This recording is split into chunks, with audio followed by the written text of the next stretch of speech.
This month, I hit 250,000 subscribers on YouTube. We had 3.3 million views on YouTube. This month, we also hit 200,000 followers on TikTok. On Instagram, Papa Al alone, if you know him, got almost 2 million views on one of our videos. Like, we hit a milestone, multiple milestones today. And today's video isn't about me. It's about how I got here. If you're interested in doing like something, I'm not selling you anything, but if you're interested in learning how to do these things, like I'm gonna show you, it doesn't matter if you wanna be on YouTube or Instagram or like you want your business to start. I started with nothing and now I have all these things and I wanna show you in today's video how I did it, why I did it, how many times I wanted to quit, how many times I've cried. Literally, I'm an adult man and I've cried over my business and ventures and I've been exhausted and wanted to just stop doing everything I wanted to do for so many times and I didn't. And today's video is about how I kept going and what happened at like the light at the end of the tunnel. My name is Craig from Flying Wheels. Let's get motivated. So hey, welcome to Flying Wheels. I own a car dealership. We have a YouTube channel. I have a TikTok and an Instagram. And then like, you know, the list goes on and it's not like a bragging. I do a lot of things and I carry a lot of weight on my shoulders and it is exhausting a lot of times. I have some amazing help behind me that helps carry that weight, that helps carry that burden, that makes it a little bit easier. But many times throughout this path, and I've been doing it for a long time, I've wanted to quit. I want to quit what I'm doing. I just want to give up. It is exhausting. I mean, even this summer, if you've been watching my videos, when German quit, it was exhausting and I wanted to quit myself. And instead I just dialed it back. And the idea is to constantly keep evolving. Now let's bring it back all the way to the beginning. Craig, what?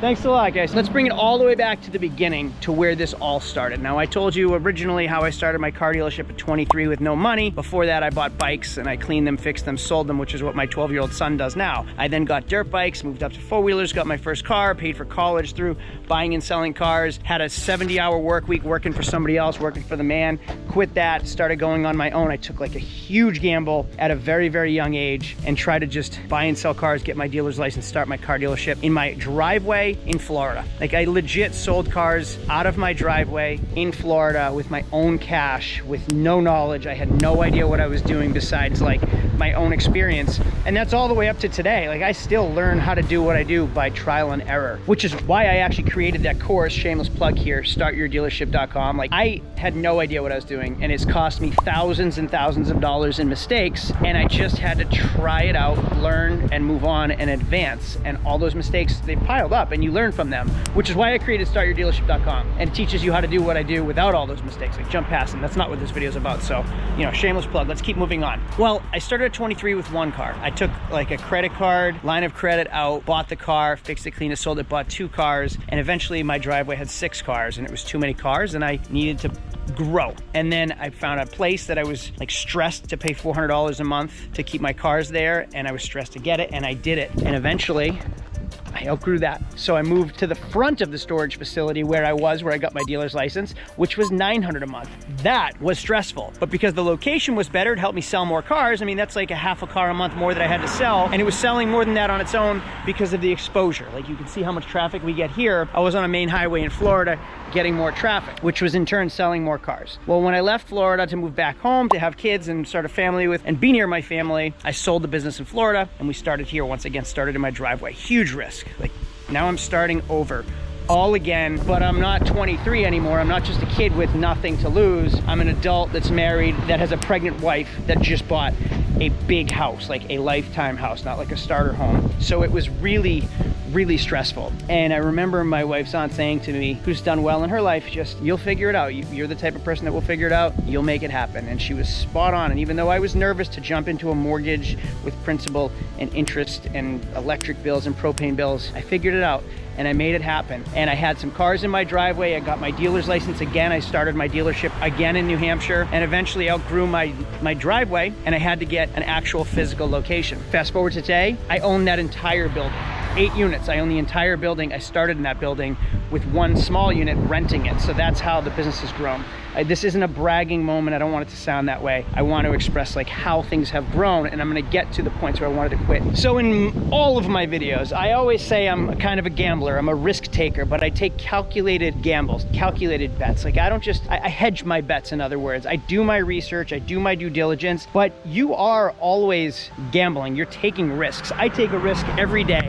I took a risk on that Hummer. I took a risk on the BMW that's way over there. I took a risk when I bought this car and spent all my money to get this to make videos with it and have fun with. Sometimes risks pay off, sometimes they don't, but if you take calculated risks, your likelihood of success is a lot greater than just jumping in without doing your research. I can't just go open up a McDonald's in the middle of the country and do no research and hope it succeeds. McDonald's has a system in place that knows what works. Yes, it's still a gamble, but they know what works and they just keep replicating it. That first time was a gamble and then they improved and improved and improved. That's what kind of happened here. So no matter what you want to do, whether you want to be a plumber, a painter, an electrician, you want to own a car dealership, you want to start your own auto repair business, you want to do Amazon FBA, dive into real estate and become a real estate investor or a house flipper, whatever it is. Maybe you want to buy computers, fix them and sell computers. Well, I don't know what you do. Whatever your interest is, know that if you're good at what you do, you will succeed if you don't give up. Now, with giving up in mind, I want to talk about giving up because I've wanted to give up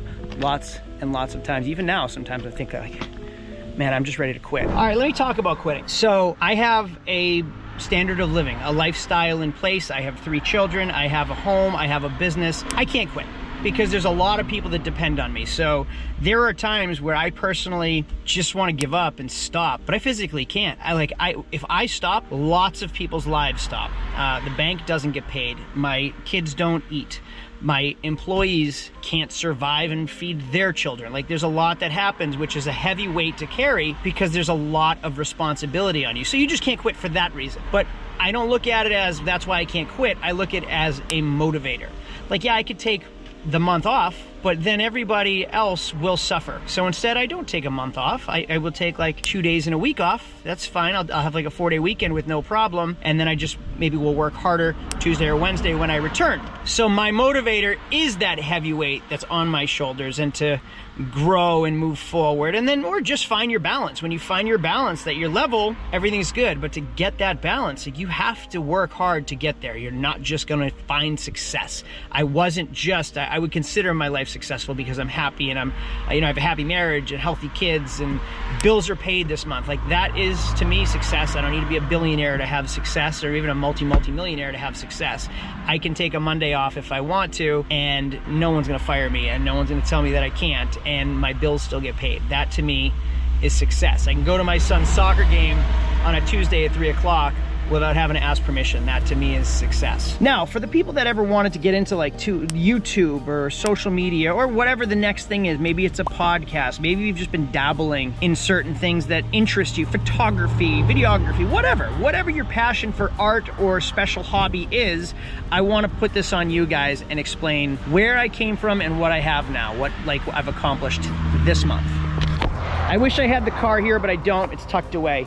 6 years ago, I used to drift cars with my brother. I had a 96 Nissan 240 SX, and I wanted to do a Corvette engine swap in the Nissan. So I bought a Trans Am 350, 5.7 liter LS1 V8 standard transmission, and I fit it into my Nissan. Now, there weren't a lot of YouTube videos on how to do this. It took me months of research, and like, I wrote things down, I took notes, and a lot of trial and error. I vlogged it, like I videoed it and documented my way across and how it worked. Now, this parking lot looked nothing like this at the time. There were maybe 10 cars, and I did it in my garage with one other person. I documented it just for the next guy that wants to try it to help save him some time. 6 videos in that series, and they kind of caught on. Like, they got 1,000 views or 2,000 views, 3,000 views. And I remember I just enjoyed it. So I made more videos of like what the world is like as a car dealer, what projects I have going on. And like, nobody really watched them. Every once in a while, somebody watched them and commented like, this is really interesting. And that was rewarding to me when like one person was like, hey, great video, that was really helpful. I didn't get paid for it. It was just my hobby that I enjoyed doing. And eventually it started to be monetized and pay me. But that's never been the point. The point wasn't to just make lots of money or hopefully make lots of money. It was, I enjoyed doing it. I enjoyed sharing my experiences with people. I wanted to show them what my side of the story as a used car dealer was like and how I do things, and hopefully educate, entertain, inform people on what I'm into if they're into it. And eventually the channel grew to now, like I said, we hit 250,000 subscribers, 250,000 subscribers. We had 3.3 million views on YouTube this month, just YouTube, which is amazing. TikTok, we hit 200,000 followers. And Instagram this month, we got like almost 2 million views on Instagram. So it's really incredible. And it's exhausting because there were days where I would work here all day, carry a camera around to show everybody what I was doing, record it. Then I'd go home, have dinner with my family, put the kids to bed, lay in bed with my wife, and have to edit till 1 a.m. Like constantly, always doing that to keep the videos uploaded. It's a lot of work. Now, I talked about quitting before. That was worth quitting. It was, nobody paid me. It was for free.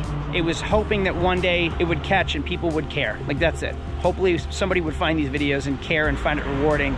And then maybe I could monetize it and get paid. And today, like, I don't have to sell cars if I didn't want to. And I guess if I didn't sell cars, I wouldn't have content. But I enjoy buying things that you guys like to see. Like, I bought this Sierra Denali, the Corvette, the Hummer, that FJ Cruiser. Like, I buy projects, the Cadillac way over there that's cut convertible. I bought all those projects to make videos with, and we'll eventually sell them. So my business model has kind of changed based around what you guys like to see, instead of like, I have to sell this Civic, I have to sell this Accord to make my money, to pay my bills. Well, I did when I originally started, and it was a lot of work, and it was no money for a long, long time. And we finally got to that point where we don't have to anymore. And it's because I didn't give up, because I kind of saw a light at the end of the tunnel somewhere. Like, I'm hoping if I keep putting in all this work, all this effort, that it will be worth it one day. And if you look around, like, I just made the lake house video. I was able to buy 8-unit commercial building that I started with 12 years ago. I own the building now, and it's rental income. That'll be my retirement one day. Like,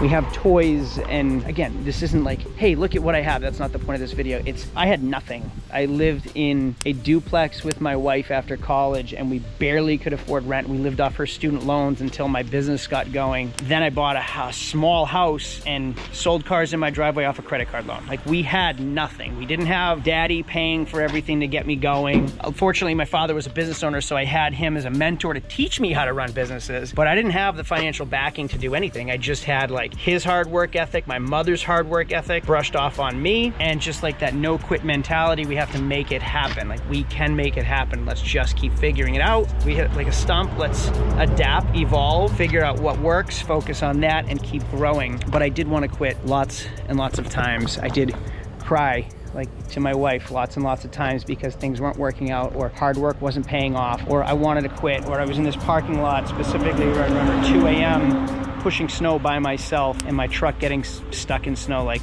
up to my waist, and I was stranded here. Those are mental breakdowns, and you'll have those things. Just, you have to look forward to what's the end. What is your end goal? Focus on that, keep going, and then one day you're gonna like look around and realize, holy shit, we did it. We did it, we're there. It just happened slowly. You don't notice it every day, but when you look all the way down from where you came from to where you are, you'll go, oh my God, it's happened. We've made it, which is a really, really cool feeling. And I hope you guys get to experience those feelings as well one day. So keep pushing hard, keep grinding. It's okay to know that you want to quit every once in a while. It's normal. It's okay to like have a breakdown. It is absolutely gonna happen. But the reward is there for those that are problem solvers, for the people that find the solutions instead of the excuses. Like, that's a big one. Find the solution, not the excuse. I'm gonna figure this out instead of why I can't do that. That's like the best piece of advice I can give. Find the reason to keep moving forward, look at the end, find the goal, and always be focusing on it. I hope you guys have fortune and success and health in your life. I hope everything's going well for you. Absolutely appreciate all of your support from the very, very beginning, from first video, and some of you guys have been there for that long. So thank you so much. Thanks for watching. I love it. I love that I can do this, and it's because you're there with us doing it, and I hope you're getting something from it as well. So thank you very much. Adios.